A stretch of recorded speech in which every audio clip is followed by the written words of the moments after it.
that it is natural to be nervous. I've never talked to a lawyer yet that didn't think the first time they went in front of the South Dakota Supreme Court they probably thought they were going to faint. I did. Just be yourself. Have a conversational tone of voice like we're having right now. This is not a jury argument, flamboyant arm waving and shouting and everything else. Actually throws the justices off. We're trying to focus on what's being said, not how it's being said. And know your case very, very well. You have to actually know it better than the justices, so when they ask you questions, you will be able to answer them fully and completely. Well, it'd be foolish of me to tell you, don't be afraid, because that's your natural human response is going to be to fear. It's going to have some fear. And certainly the first time I appeared in this courtroom and argued, I was terrified. And there's no way to get around that. You just have to go through it. It's part of a rite of passage, and it prepares you, because the next time you'll be a little less terrified, although you probably will be terrified again too. It takes years, and it takes lots of doing the same thing before you become comfortable with it. But if you ever become comfortable, you probably shouldn't be here anyway. So my advice to lawyers is to try and relax. Try to focus on why you're here. Don't think about who you're talking to. Think about your client and the case you're advocating for that client, because that's who's you're really representing. And that will put a fire in your heart and in your mind when you're thinking, not thinking about the robes you're talking to, but thinking about your client's cause and how important it is, and what a decision, a favorable decision or an unfavorable decision, will mean for your client. Be prepared. The same role that we do. You work very hard to understand what the issue is, and if it's a trial or an appellate argument, I often tell young lawyers or my clerks, approach it like a geometry proof, because you have to know what all of the elements are, and then what admissible evidence do you have to support each one of those elements. And that's my suggestion on how to get prepared, and it follows through to appellate argument. You be prepared with all of the issues and understand them. I guess if I were going to pick out one thing, and I touched on it before, the juries decide the facts, or a judge sitting as a fact finder decides the facts. That's not what we do. And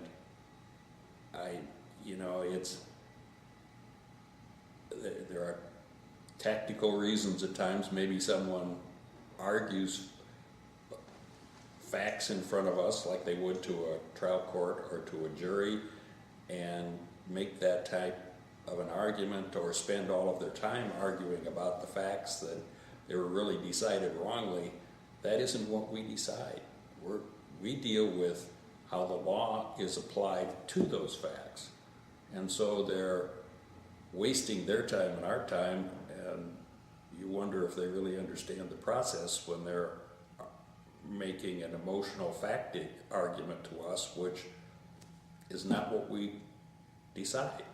Well, first, the first thing I would say to a young lawyer is prepare. Come in with the idea that 5 of us will have read everything you've written. We'll know the record, we'll know what happened at the trial, and we're going to ask some tough questions. So you should try to out-prepare your opponent, and be prepared to give us guidance. Understand that we will have read the briefs, so we don't want to just hear you repeat what you've already written. We want you to extemporaneously explain why the decision should go your way, and why the other side's wrong, and why it would be the best policy to decide the case a certain way. after I went to work for the Attorney General's office, and I was in the appellate division, and I came up to do an argument in this very courtroom, and I was standing in this almost very spot looking at the court. I was in the middle of what I'm sure was a brilliant argument, and I lost my train of thought. And so I stood for what seemed to me to be an eternity to try to regain my train of thought, put something together, finished the argument, got out of there, and went sobbing home because I was sure that it was the worst thing in the world. Well, my husband, judging by my reaction, said, I'm going to go up and listen to the tape. He came up and listened to the tape, and it was a 5-second pause. It wasn't nearly as bad as I thought, but it probably was. So, you're going to be up here, and I think as a young attorney appearing before the Supreme Court, I would want you to know that we are anxious to hear what you have to say. Hopefully your brief has given us all the information that we need to make a decision, because that's really your first chance to persuade and educate us. We need to be educated, and that's what your brief should do. So your brief is important, and then your argument can also, really help your case, or probably not do much for your case. Your argument's not going to hurt your case. So relax about that. You are either going to really help your case, or you're going to kind of be at, level playing ground, because if you're not that great, then we're still going to have the brief and we'll get the decision made. To be prepared, prepare, and then when you've prepared your notes, some few can do it without any notes. Most can't, but have a few notes, condense your argument, rehearse it the night before or with your wife or friend, whoever it is. I never did that, but prepare, be poised. And what strikes me, and of course a lot of these law students participate in moot court argument, and I've judged a lot of those down in Vermilion here and at other law schools around the country. And invariably I leave the courtroom, go back and confer with the other members of the moot court, and typically we'll say, boy, I'm glad I don't have to compete against these kids. They're so much better trained and disciplined. And I was on our moot court team at the law school too, but these kids today are better. But they should be, if they've done any high school debating or in college, that will stand them in good stead for appellate argument, because basically that's what it is. To be able to present their structured argument in a coherent, concise manner, persuasive, engage the court, hope that you get questions from the court, because if you don't get any questions, either you may have a lead pipe cinch victory, or you may be flirting with disaster because the judges are not at all receptive to your argument. Be prepared, be concise, and present your argument as logically as you can. Well, there's two stages there. Of course, the first one is writing the briefs. And I can tell you from having been here for many years and talking with other justices, brevity is a virtue. And they have so much to read that they don't need page after page after page of redundancy. Keep it simple, keep it brief, and keep it meaningful, and don't try and overwhelm them. Just number one, as I said, stick to the point. Shoot, the old saying, shoot with a shotgun, or with a rifle and not with a shotgun. When you get up here for oral argument, the most important thing is to know your case and know your law, and because you may be prepared to give a very knowledgeable, tremendous oral argument, but you won't be able to get anything out then other than may it please the court, because you can rest assured that every justice has read every brief, every justice knows the case, and every justice may have some questions. So be prepared to answer even the most foggiest question, because you probably will get it. You may not, and if a justice in the court doesn't ask a lot of questions, doesn't mean that they are not interested. It means that maybe your brief covered it all. So, but preparation. Well, breathe. Keep breathing. the court right now, and I think the court over the last few years, at least in South Dakota on the Supreme Court, they're fairly friendly. I mean, they're not going to try to trick you and try to badger you or argue with you on your particular thing that you're trying to present to the court.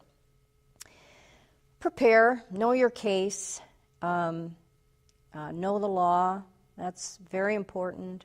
Figure out what your main point is. When you're, first of all, so many of the things are only submitted by brief. So you really need to be able to hone your issues down to something that will be of importance and catch the attention of the justices. And so that takes a certain amount of, the worst thing you can do is have 15 issues, 9 of which are probably have little relevance.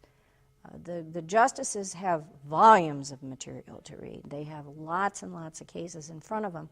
So the easier you can make it for them and the clearer and something that really they need to know or they look at and they figure out this is an issue that's got some merit here. We need to look at this further. Cite cases that are on point. Don't just, I think there is a tendency once in a while as a new lawyer coming out that you want to do a string quote with, cite or a string cite where you want to cite 20 cases. Don't do that. Pick one that's really on point or two that's really on point and present that. Because if you do, if you have a couple really good cases, the people on the court the justices are going to read those, and the last thing you want is to have them read one and not be on point, because that's going to undercut whatever you're trying to present to them. So that's the one thing. You've got to have a decent brief. If you have a decent brief with some good issues, you'll probably get an oral argument, but not all the cases get orally argued. In fact, it seems to me over the years we've gone backwards on that to a certain extent. There are fewer and fewer cases that are orally argued. I liked oral argument. I always felt that it was helpful as a justice to listen to the oral argument and have the lawyer right there arguing in front of you, because you could ask them questions. Because some things you may read the brief and have a question about. Or as they're discussing things, you come up with a question that might nail the case right on, and you'll say, "Oh yeah, that's what this is all about," and that makes sense to me. So some people are better at oral argument than others. So you practice. I mean, you get it down and practice in front of the mirror and practice in front of whoever will listen to you, and try to think of the questions that might be asked. And the most important thing is that if somebody asks you a question on one of the justices, answer it.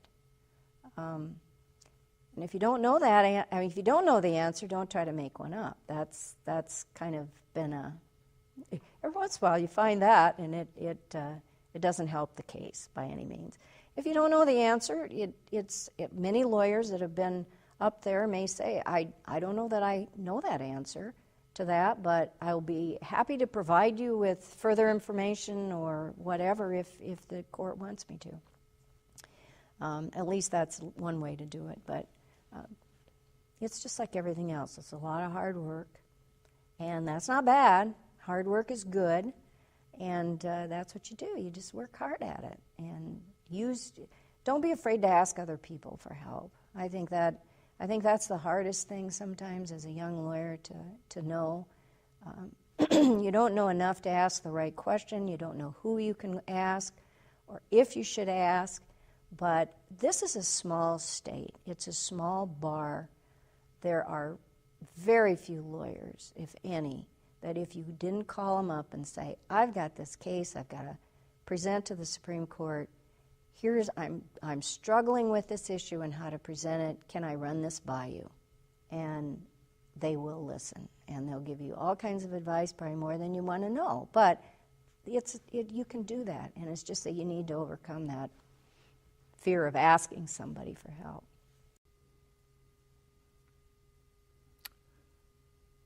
know your record. And before you get there, don't shotgun it. Just because you got 12 alleged issues to be decided, make sure you got the ones that are really got your best points on, because you probably won't get beyond 3. And if a judge asks you, well, how about what X said in this part of the case? You better know what they said. So be prepared, and that means know it. And also, let's say this. You cite a case. There's nothing that would irritate you more, and I can speak. If you cite this case for a proposition, you better darn well know that that's what it says, because if you have a justice read it and it doesn't hold that type of a principle or precedent,